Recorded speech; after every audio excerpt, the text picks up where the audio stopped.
نصلي ونسلم على حبيبه الكريم الأمين العزيز الرؤوف الرحيم وعلى آله وأصحابه الأفضلين الأكرمين أجمعين، أما بعد، فأعوذ بالله من الشيطان الرجيم. بسم الله الرحمن الرحيم. يا أيها الناس أنتم الفقراء إلى الله والله هو الغني الحميد. صدق الله العظيم. الصلاة والسلام عليك وعلى آلك وأصحابك وأهل بيتك يا رسول الله صلی اللہ تعالی علیہ وسلم. سورہ فاتر، سورہ نمبر 34 آیت نمبر 14 تک کا درس ہو چکا ہے. آیت نمبر 15 سے 15 سے درس کا آغاز ہے. گزشتہ درس کا خلاصہ یہ ہے کہ اللہ کے محبوب بندے اللہ کی مدد سے مدد کر سکتے ہیں. اللہ کے محبوب بندے اللہ کی عطا سے مخلوق خدا کی مدد کر سکتے ہیں، فریاد رسی کر سکتے ہیں، مشکل کشائی کر سکتے ہیں اللہ کی عطا سے. یہی ہے شرک شکن عقیدہ. ذاتی طور پر اگر مانیں گے تو شرک ہوگا، اور عطائی مانیں گے تو شرک شکن ہوگا. شرک شکن ہوگا یعنی توحید ہوگی. اللہ پاک ہم سب کو ایسے عقیدے پر قائم دائم رکھے. اور جہاں کہیں بھی من دون اللہ کا تذکرہ ہے کہ من دون اللہ یعنی جو پوجتے ہیں یہ سب شیاطین، طواغیت اور اللہ کے اپوزیشن بت پتھر کے ہوں یا لکڑی کے ہوں، یہ سب مراد ہیں. تمثال، غوث پاک نے تماثیل، مثالیں، تصویریں یہ سب بتائی. اور اللہ محبوب بندوں کا من دون اللہ سے کوئی تعلق نہیں ہے، کوئی تعلق نہیں. کیونکہ نزول قرآن کے وقت کو بھی اگر دیکھیں تو دو ہی طرح سے ایمان والوں کے لیے یا کفر والوں کے لیے ہی آیت نازل ہوتی تھی. ایمان والے صحابہ ہیں، اور صحابہ نے کبھی بھی کسی بت کو پوجا نہیں، اللہ کو چھوڑ کر پوجا ہی نہیں. یہاں تک کہ ایک حدیث پاک آپ دیکھیں حضرت عثمان بن حنیف کے حوالے سے بڑی مشہور حدیث ہے. ایک صحابی نابینا تشریف لائے، یا رسول اللہ مجھے آنکھ چاہیے، تو آپ نے فرمایا صبر کرو تو تیرے لیے بہتر ہے، اور اگر چاہو تو دعا کر دو. تو اس کے جو پروسیس جو بتائیں، جاؤ پہلے وضو کرو، 2 رکعت نماز پڑھو، پھر میں ایک دعا سکھاؤں گا، دکھا. تو جو نبی خود خدا کی طرف اپنے صحابہ کو اتنا ٹرین کیے ہوں، وہ صحابی غیر اللہ کو کیسے پوجیں گے؟ یہ سب سے اہم بات ہے. اس لیے من دون اللہ کا مصداق جو ہے یہ بت ہیں، اور اولیاء اللہ اور محبوبان الہ سے اس کا کوئی تعلق نہیں. خلاصہ آج 3 آیت بڑی اہم ہے جن میں بس زیادہ سے 10-15 منٹ گفتگو کروں گا میں. یا ایھا الناس، مگر غوث پاک کا کیا کہنا، دو لائن کا اس آیت سے پہلے ایک مطلب ایک تمہیدی کلمہ. ثم نادى سبحانہ عموم عبادہ علی سبیل الاستغناء عنہم وعن اعمالہم وعن محامدہم واسنیتہم الجاریہ علی السنتہم. واہ، جو ہم ہمیشہ بولتے ہیں. بتائیے اللہ تعالیٰ کو کسی بھی طرح سے بندوں کی ضرورت ہے؟ کسی بھی طرح کا جملہ دیکھیے، کسی بھی طرح سے نہیں ہے ضرورت. لیکن بندے کو ہر طرح سے خدا کی ضرورت ہے. ابھی لمحہ والی بات غوث پاک کی زبانی، اس لیے میں وہ جملہ نہیں بولا ہوں، آ رہا ہے وہ جملہ. حضرت ذنون کے حوالے سے بڑی اہم بات، ہر آن اللہ کی ضرورت ہے، ہر سانس اللہ کی ضرورت ہے. تو آپ بتائیے، جب اللہ کی ضرورت ہمیں ہے ہمیشہ، یعنی مخلوق کو ہے، اور اللہ کو مخلوق کی ضرورت ہی نہیں کسی بھی طرح سے، تو پھر اللہ بار بار ہمیں موقع کیوں دیتا؟ موقع تو اس لیے دیا جاتا ہے تاکہ ہمارا فائدہ مقصود ہے، کچھ نہ کچھ فائدہ مقصود ہے. خدا کا جب فائدہ ہی نہیں متعلق، نہ نفع نہ نقصان کا پہلو ہے، تو پھر اللہ تعالیٰ ہمیں موقع کیوں دیتا ہے؟ بس آج اسی گفتگو کو میرے غوث نے 2 جملے میں پہلے فرمایا، 2 سطر میں فرمایا. اللہ سبحانہ اپنے عام بندوں کو ندا دیتا ہے، ندا آواز دیتا ہے کس اعتبار سے کہ سنو میں بے نیاز ہوں، تم نیاز مند ہو، لیکن ان کی 3 صورت بتائی، تمہاری ذات سے بھی میں بے نیاز ہوں، وان اعمالہم تمہارے اعمال سے بھی بے نیاز ہوں، تم جو کر رہے ہو اس کا ڈائریکٹ نگیٹو یا پازیٹو کسی بھی طرح سے اثر نہیں پڑے گا مجھ پر، میں ثواب دے سکتا ہوں بلکہ اثر تم پر ہی پڑے گا، میں تو مؤثر ہوں، میں تو اثر ڈالنے والا ہوں، اثر لینے والا نہیں۔ تو تمہاری ذات سے بھی بے نیاز، وان اعمالہم تمہارے اعمال سے بھی بے نیاز، وان محامدہم تمہاری حمد و ثنا سے بھی بے نیاز، وان الجاریہ علی السنتہم جو بھی تمہاری زبان پر ثنا جاری ہوتی ہے میرے لیے اس سے بھی بے نیاز ہوں، تم جو کرتے ہو بھلائی تمہاری ہے، میرا کچھ نہیں۔ یہ میرے غوث پاک نے پوری آیت کا ایک دم 2 لائن میں خلاصہ پیش کر دیا، لیکن اس میں 3 بات جو کہی نا کہ ذات سے بھی، اعمال سے بھی، مجھ زبان میں کو تو ذات سے بھی بات سے بھی، تب کاہے کو چیخ رہے ہو، چلا رہے ہو، کاہے کو مخلوق خدا پر ظلم کر رہے ہو، کیوں شرارتیں کر رہے ہو؟ اچھا ہی کام کرو، جب تمہاری برائی سے بھی، تمہارے ظلم سے بھی خدا کو اثر پڑنے والا ہے نہیں، لیکن تم کو اثر ضرور پڑے گا، کیونکہ وَإِلَيْهِ الْمَرْجَعُ وَالْمَآبُ لوٹ کر وہیں جانا ہے، لوٹنا وہیں ہے آپ کو۔ اب عدل کے ساتھ لوٹو تب بھی، ظلم کے ساتھ لوٹو تب بھی، دونوں حال میں وہی، اور دونوں حال میں بے نیاز ہے۔ اگر عدل والے بھی گئے تو ایسا نہیں سمجھنا کہ اللہ تعالیٰ ہاں تم عدل والے ہو تو میرا اچھا کرے، تو ایسا بھی نہیں، لیکن خوش ضرور ہوگا، اور خوش ہو کر کے تفضلاً اور مطلب احساناً ایکسٹرا بھی دے دے گا، جس کو اللہ پاک نے فرمایا یرزق من یشاء بغیر حساب، اتنا دوں گا کہ گنتی نہیں ہوگی۔ ہاں خیر، اب سنیے میرے غوث کی تفسیر، یا ایھا الناس، اس کو 1 لائن میں فرما رہے، الناس، ناس کی جو آج تعریف کی ہے انہوں نے رضی اللہ تعالیٰ عنہ، واقعی ہم کیسے قادری ہیں۔ فرماتے ہیں اے ناس، نون الف سین، ان میں یا کو جوڑ دیجئے گا نا تو ناسی ہوتا ہے، اور ناسی مانے ہوتا بھولنے والا، نسیان سے، خطا و نسیان بولتے نہیں، لیکن جب اس کی گردان کریں گے نا اس میں فاعل کی، جیسے فاعلن، فاعلان، فاعلون، فاعلتن، فاعلتان، فاعلاتن، 6 آتے ہیں گردان، 3 مذکر کے لیے، 3 مؤنث کے لیے، سمجھ رہے ہیں نا؟ اب مذکر میں حاضر، مذکر میں غائب، مذکر میں جو بھی ہے خطاب سب کے لیے آتے، 6 ہی آتے ہیں مذکر مؤنث، سمجھ رہے ہیں نا؟ 3 مرد کے لیے سینٹینس یوز ہوں گے، 3 عورت کے لیے۔ اب بتائیے تو فاعلن کے وزن پر ناسیون ہے، ناسیون، فرماتے ہیں کہ اس کو گردانو تو ذرا، تو ناسیون ناسیانے نہیں، کیونکہ 2 حرف علت ایک جگہ جمع نہیں ہوتا، تو ناسن، ناسون، ناسانے، ناسیانے، ناسون، ارے باپ رے باپ، ناسیانے ناسون، یعنی ناس کا پلورل جو آئے گا وہ ناسونا آئے گا۔ تو غوث پاک کہہ رہے ہیں کہ الناس پہ یہاں الف لام جمعیت کے لیے ہے، فرماتے ہیں الناسون عہد اللہ، اے اللہ کے وعدے کو بھولنے والے، آج تک ترجمہ کرتے تھے ناس کا لوگ، لیکن میرے غوث کہہ رہے ہیں اے لوگوں نہیں، اے اللہ کے وعدوں کو بھولنے والے۔ واقعی آپ کا وہ جملہ کہ اللہ کی مراد کو پیش کر رہے ہیں، اور صحیح دیکھیں اللہ کے وعدے کو بھولنے والے، کیونکہ آیت میں آگے کی جو بات ہے نا ایک دم لگتا کہ یہی ہونا چاہیے، یہی ہونا چاہیے۔ کیسے دیکھیے ابھی، اے اللہ کے وعدے کو بھولنے والے، وہ وعدہ کہ واسقکم بہا ربکم، جس وعدے کے ذریعے سے تمہارے رب نے تمہیں ٹھونس کیا تھا، توثیقہ پیش کیا تھا، الستو بربکم، وعدہ تھا نا، بھول گئے، یہاں آتے ہی میں، اب وہاں بولے تھے ہاں ہاں ہاں، ہے نہیں، وہاں بولے تھے تو ہی سارے جہان کا رب ہے، میرا رب ہے، پالنے والا ہے، اور یہاں آ کر کہنا نہیں میں نے کمائی ہے، میں نے یہ کی ہے، میں نے وہ کیے۔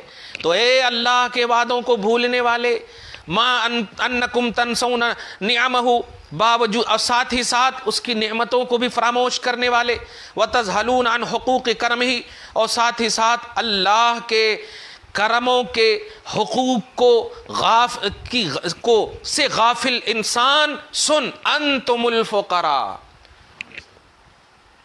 فقیر تم ہو، محتاج تم ہو، تم ہی ہو. اب ترجمہ کریں، کیونکہ میرے غوث کہہ رہے ہیں المقصونون علی الافتقار، احتیاج تیرے ہی لیے اللہ نے رکھی ہے. اختیار تو ہے اس کے پاس. تو المحتاجون بذات، ذاتی طور پر تم محتاج ہو، جیسے ذاتی طور پر خدا مختار ہے. باقی جو مختار ہیں وہ سب عطائی ہیں، حضور کے بھی اختیارات ہوں یا دیگر کے، سب اختیارات عطائی ہیں. لیکن یہاں دیکھیے، واہ، غوث پاک کا جملہ سمجھ رہے؟ المحتاج بالذات، مخلوق محتاج بالذات ہے اور رب مختار بالذات ہے. کیا جملہ میرے غوث نے دیا ہے!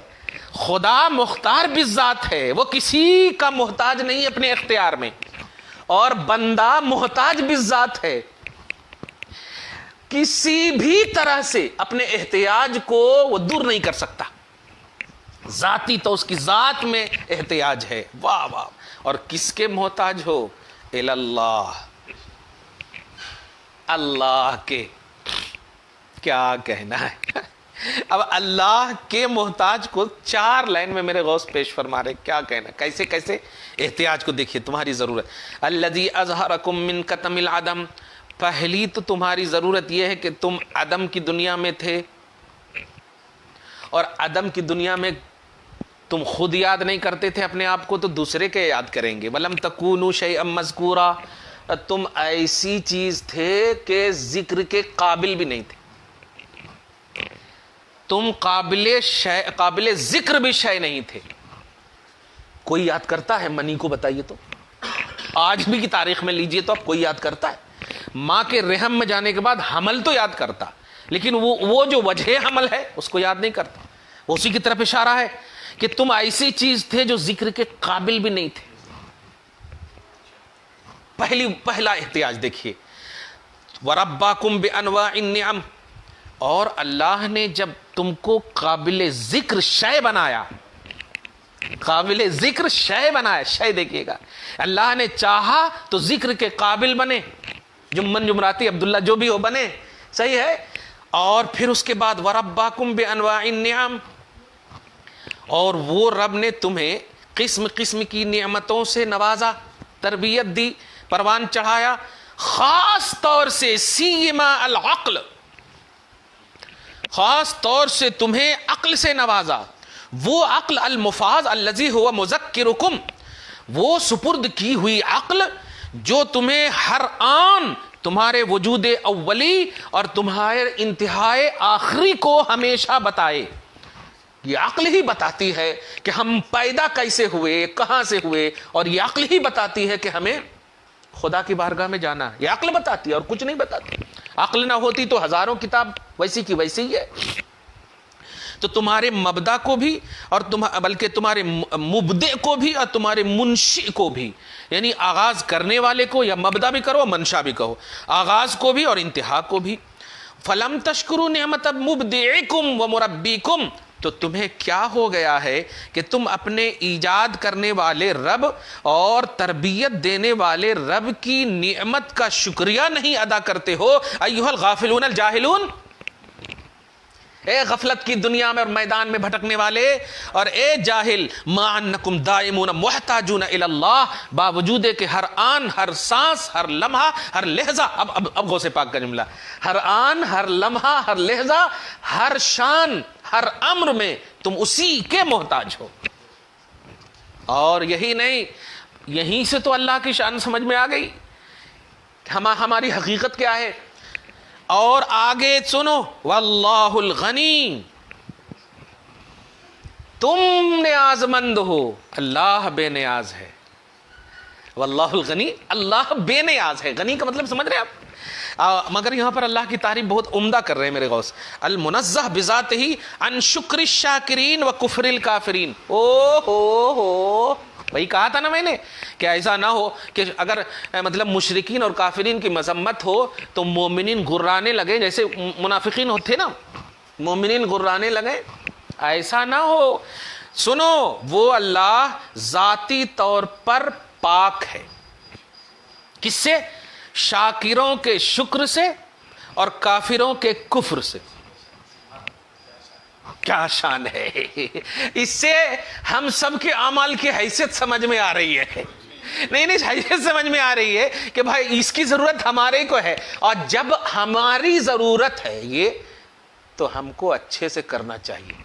ایک دم صاف سمجھ میں آ رہی ہے کہ بھائی ہماری ضرورت ہے تو اچھے سے کرنا چاہیے۔ اب جیسے صبح اٹھتے ہیں، ہماری ضرورت ہے کہ دوستوں کے سامنے جائیں گے، اس لیے منہ جو ہے اچھے سے دھو کر جائیں، ورنہ مہکے گا تو دوست لوگ بھاگیں گے۔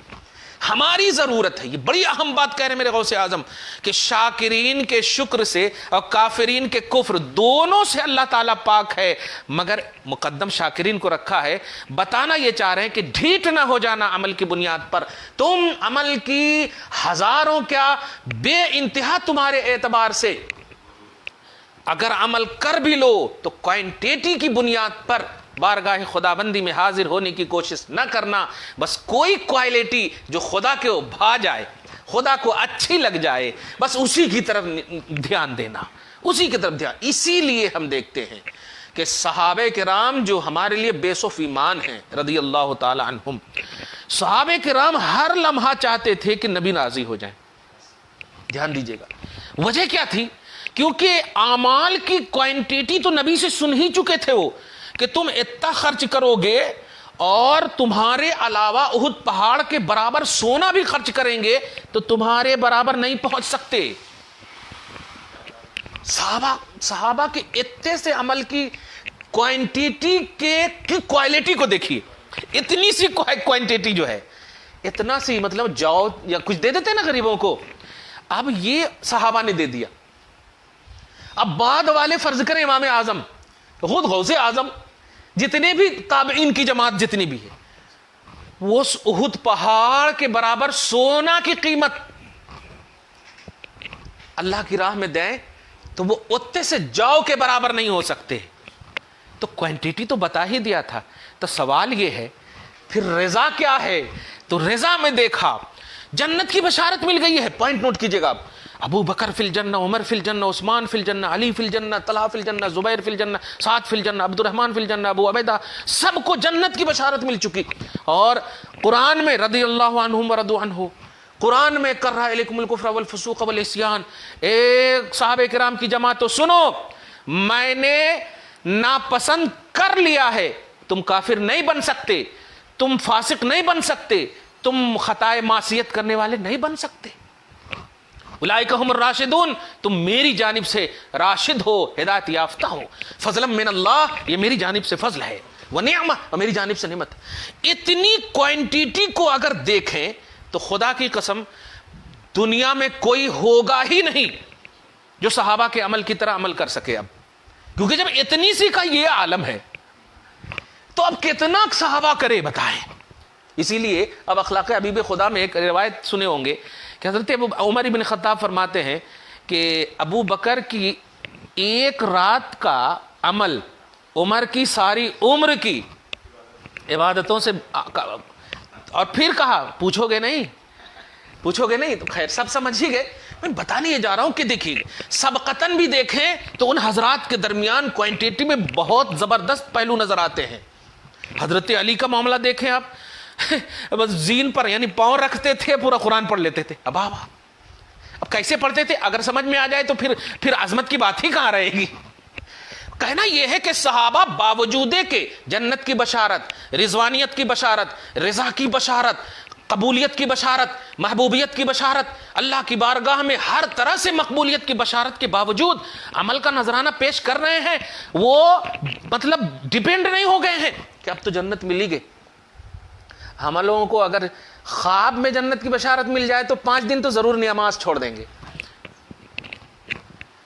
یہ حال ہے اپنے لوگوں کا، اور وہاں واقعی قرآن میں آج بھی دیکھیں خود سب سے پہلے سننے والوں میں سے بھی وہی ہے، لیکن وہ انتظار کرتے تھے کہ کہیں میرے آقا کچھ اور حکم دیں، کہیں میرے آقا، چنانچہ بخاری شریف کی ایک حدیث پاک ہے، بڑی اہم حدیث پاک ہے، کہ ایک مرتبہ حضور پاک صلی اللہ علیہ وسلم نماز کی حالت میں ایسے کر کے آگے بڑھے، ایسے کر کے آگے، کچھ لینے کے لیے جیسے ہوتا نا. تو نماز مکمل ہونے کے بعد صحابہ کرام رضوان اللہ تعالیٰ علیہم جو پیچھے تھے اس وقت، وہ عرض کی یا رسول اللہ کیا ایسے کرنا اب نماز میں ہم لوگوں کے لیے بھی لازم ہے کیا؟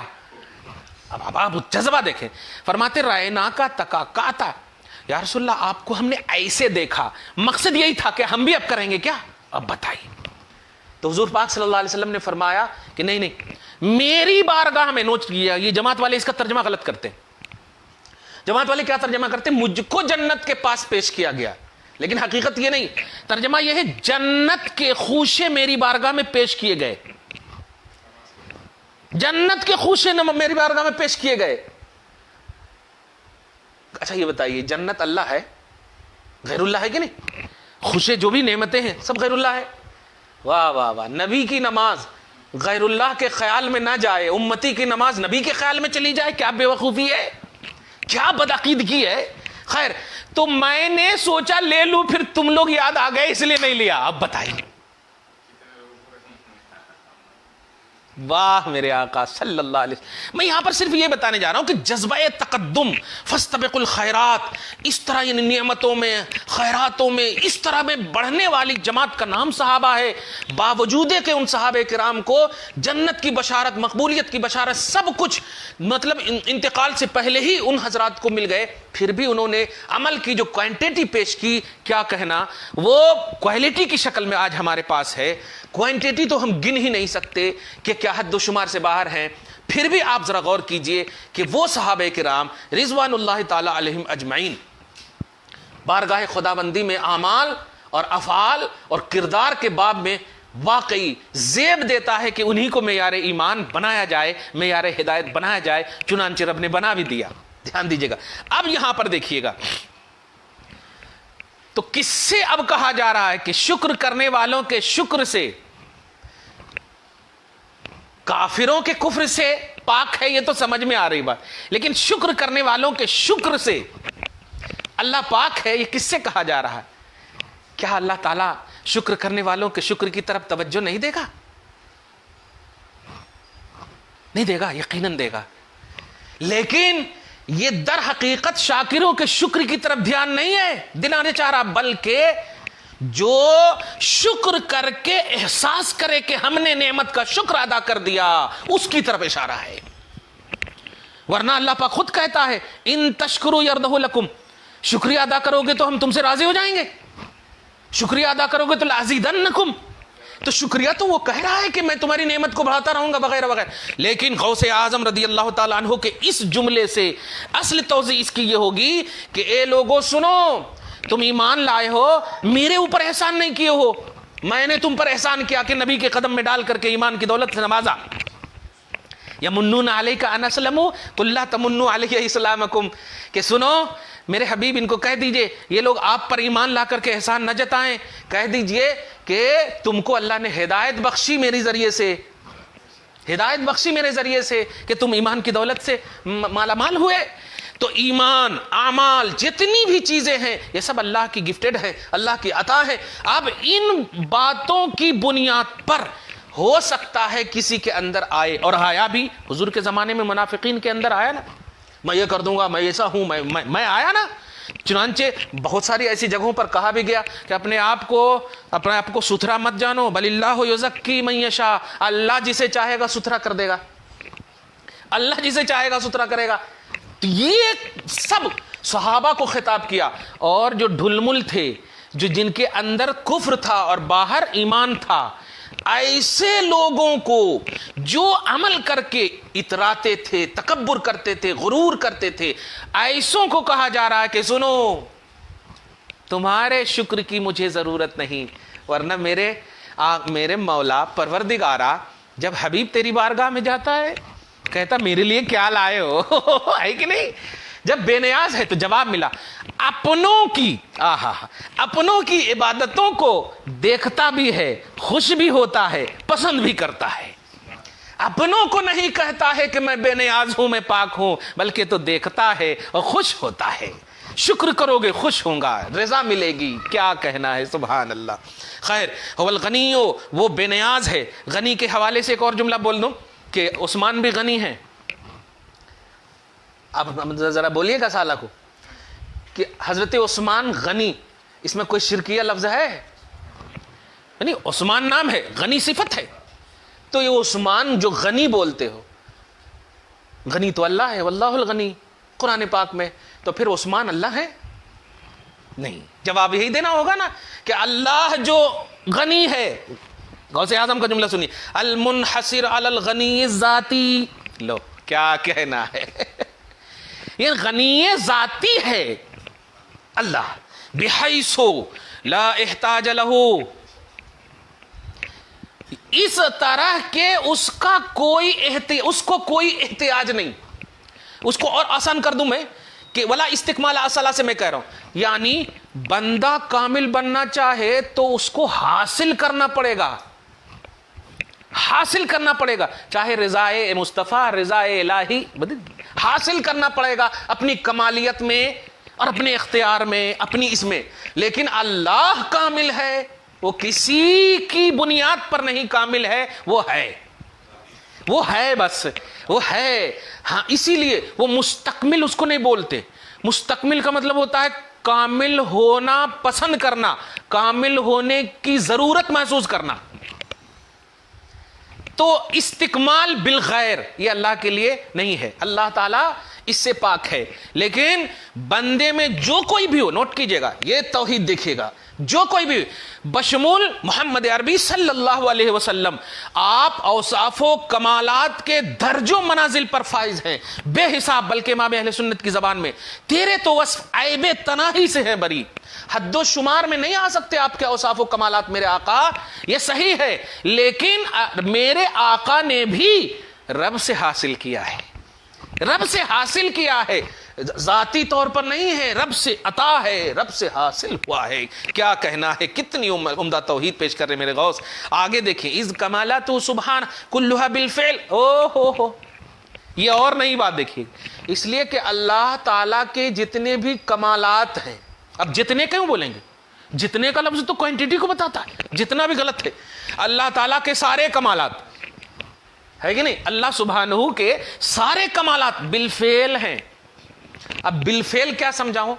بالفعل کا مطلب یہ ہوتا ہے، اس کے مقابلے میں بالقوہ بولا جاتا ہے. کیا بولا؟ بالقوہ، قاف واو گولتا، بالقوہ. بالقوہ اس کو بولتے ہیں کہ مطلب یہ کہ آپ کے پاس چیز تو ہو لیکن اس کا استعمال یا ظاہر نہ ہو. ابھی اس کو اور آسان کر دوں میں، جیسے آپ کاتب ہیں لیکن ابھی نہیں لکھ رہے ہیں. کاتب مانے رائٹر، لکھنے والے. تو آپ لکھنے کی صلاحیت تو رکھتے ہیں لیکن لکھ نہیں رہے.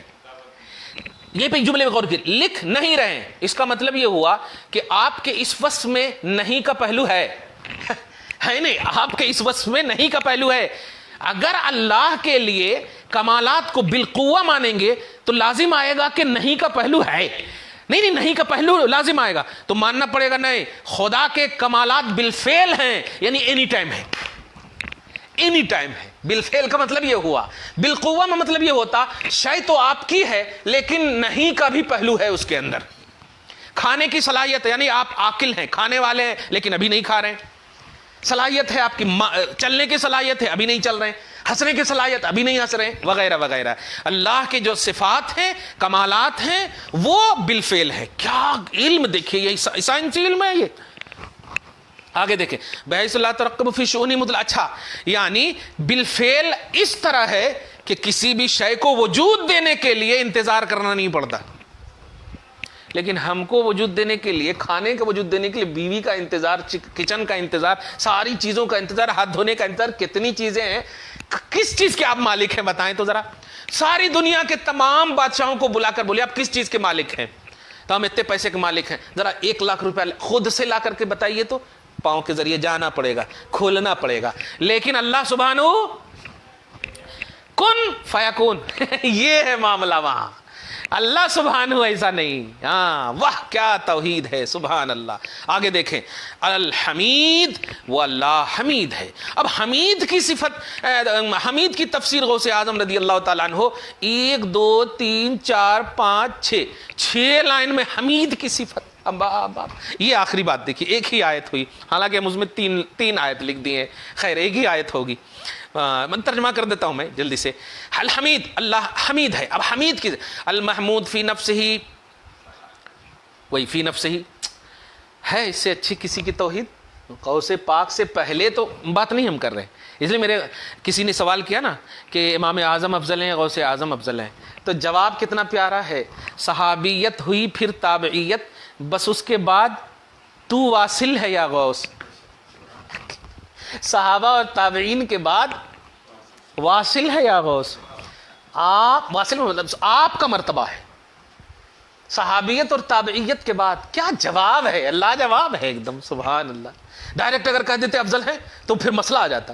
صحابیت اور تابعیت کے بعد کیا کہنا. لیکن ابھی ایک جملہ جو کہہ رہا ہوں, غوث اعظم کے بعد پورے تاریخ اسلام میں آپ اٹھا کر دیکھ لیں, ایسی توحید کا ایکسپلینیشن نہیں کیا گیا, نہیں کیا. اب دیکھیے کیسے. المحمود فی نفسی, وہ سراہا ہے, فی نفسہ ہی, فی ذاتہ, علی الوجہ الذی یلیق بشانی, اس طریقے پر جو طریقہ اس کی شان کے لائق ہے. پوائنٹ نوٹ کیجئے گا. اب بتائیے, صاحب ہم آپ کو بھی بول رہے ہیں تو اللہ کو بھی ہم صاحب بولیں گے, تو پھر آپ کی شان اور اللہ کی شان میں کیا فرق رہا. ہم اللہ صاحب نہیں بول سکتے, لیکن غیر لوگ اللہ صاحب بولتے ہیں. اللہ صاحب کے سامنے استغفر اللہ معاذ اللہ رب اللہ. سمجھ رہے ہیں نا آپ جملہ. تو یلیق بشانہ پر غور کریں, جو شان الوہیت, جو شان توحید کے لائق ہے, ویسی حمد ہے اس کے لیے. آج دنیا میں دیکھیے آپ ذرا سی مطلب جلسے وغیرہ, آج کے جلسے کی تو خیر بات ہی مت کیجیے, اللہ پاک بچائے. بس 3-4 تقریر مقرر لوگ یاد کر لیتے ہیں.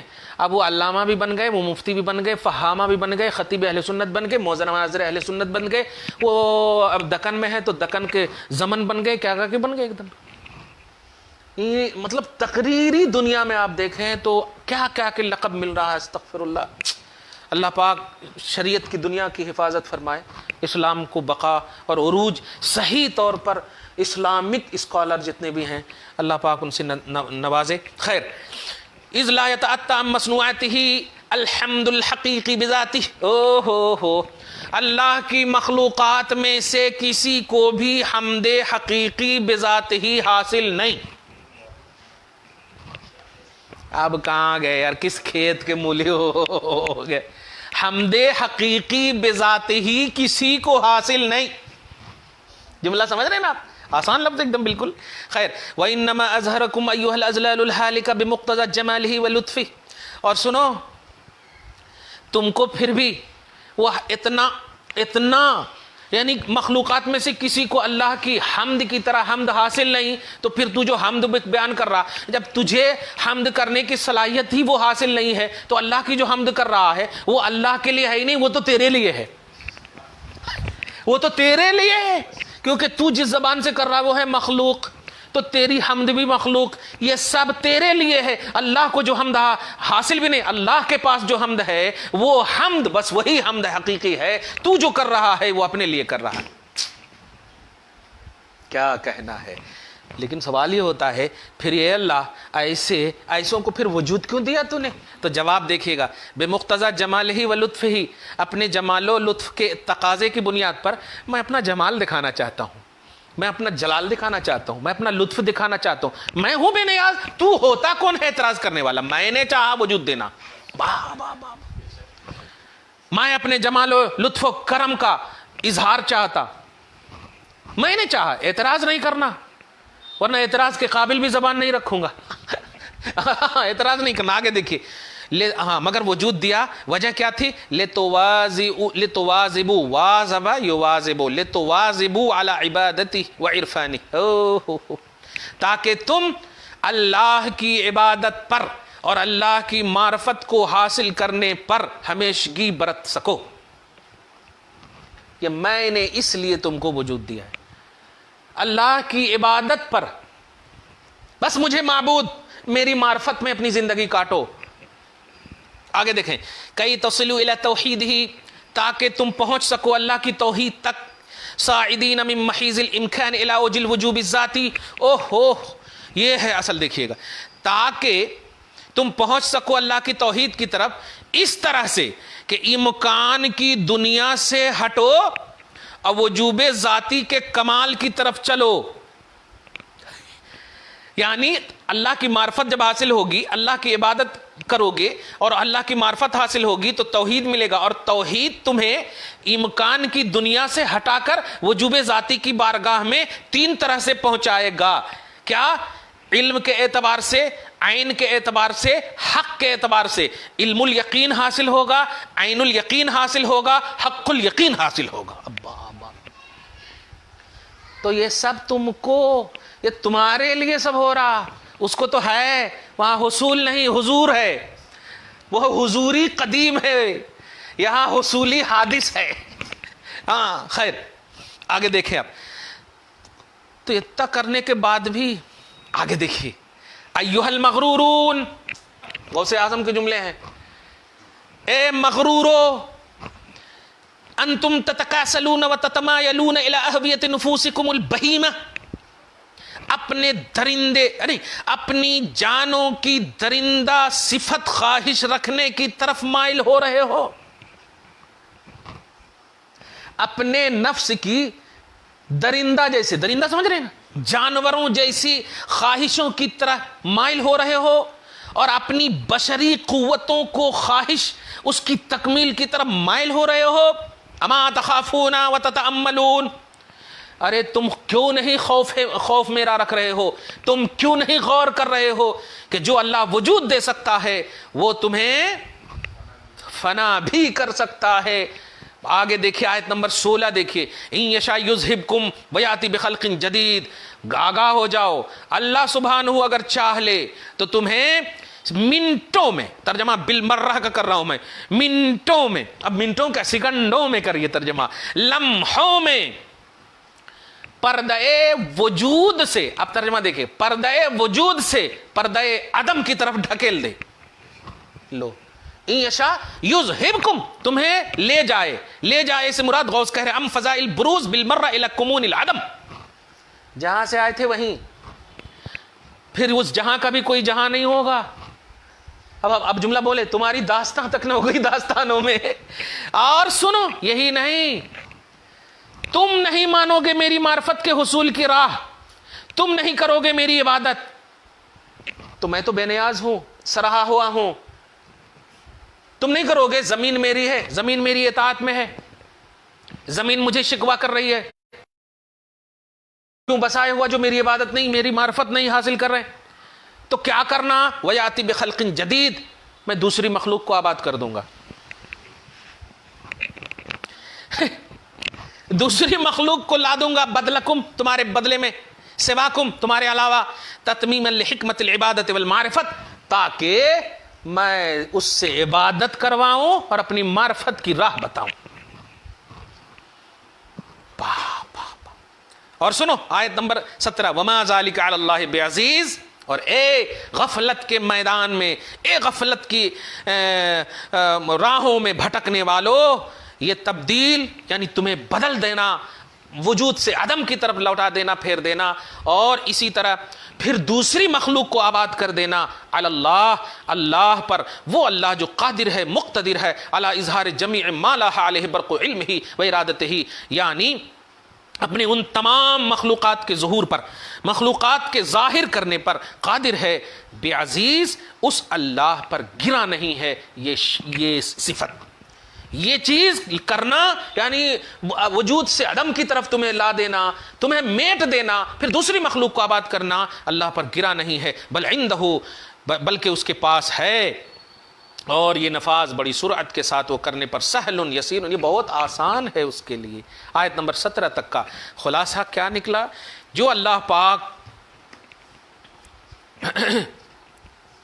آج کی اس گفتگو میں توحید کا جو کانسیپٹ غوث اعظم رضی اللہ تعالیٰ عنہ نے پیش کیا،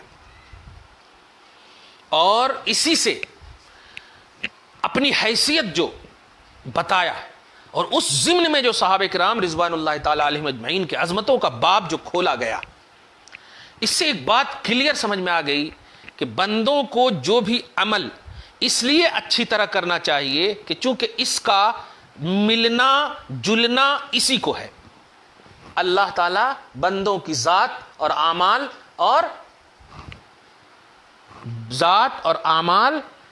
اور حمد و ثنا سے پاک ہے. تو اس کا مطلب یہ ہوا کہ بندے عمل کرتے ہیں، کرنا ہے. پلرس آف اسلام ہمیں وہی کہہ رہا ہے، نماز پڑھو، حج کرو، زکات دو، وغیرہ وغیرہ. اور جب اللہ بے نیاز ہے، پاک ہے، تو پھر یہ حکم کیوں دیا؟ جواب ملا یہ تمہارے لیے ہے، اور جب یہ تمہارے لیے ہے تو اس کو بیسٹ انداز میں ادا کرو. اب خلاصہ نکلا کہ اے ایمان والو، عمل کرو تو اس نیت سے کرو کہ تم کو اس کا ثواب یا اس کا مطلب اس کی جزا یا اس کی سزا ملنے والی ہے. تو اب جب تم یہ سوچ کر کرو گے تو انشاءاللہ اچھا ہی کرو گے، کیونکہ ہر بندہ اپنی اچھائی کے لیے کوشاں ہے، اپنی بھلائی کے لیے کوشاں ہے. تم جب دنیاوی معاش و معیشت کی تلاش میں رہتے ہو تو اچھے سے اچھی چیزیں، جب تم شاپنگ کرتے ہو تو اچھے سے اچھی چیزیں، دیگر تمام معاملات میں اپنے لیے جب بات آتی ہے تو اچھے سے اچھی، شادی کے معاملے میں بیٹی سے اچھا رشتہ، بیٹے کا معاملہ لڑکی کا اچھا رشتہ، یعنی اپنے لیے جب آتی ہے، پرسنل پہلو جب آتے ہیں تو اس میں اچھائی کا پہلو ہے. آج ایک غوث پاک نے ایک عنوان دیا ہے کہ اے ایمان والو، جو بھی عمل کرو یہ سوچتے ہوئے کرو کہ اس کی اچھائی اور برائی تمہارے ہی کو ملنے والی ہے. دعا کرتے ہیں اللہ تعالیٰ آج کی اس خصوصی گفتگو کو حبیب پاک صاحب الاولاق کے وسیلے سے قبول فرمائے. سلطان الانبیاء صلی اللہ تعالی علیہ وسلم اور سلطان العرفاء، سلطان العارفین، غوث زمان، امام زمان، غوث اعظم رضی اللہ تعالی عنہ کے وسیلے سے ہم سب کی نیک اور جائز تمناؤں کو پوری فرمائے، اعمال صالحہ کی توفیق نصیب فرمائے، صالح عمل کرنے کا ہمیشہ جذبہ صادق ہم سب کے دلوں میں موجزن فرمائے. وصلی اللہ تعالی علی خیر خلق محمد وآلہ واصحابہ اجمعین برحمتک یا ارحم الراحمین.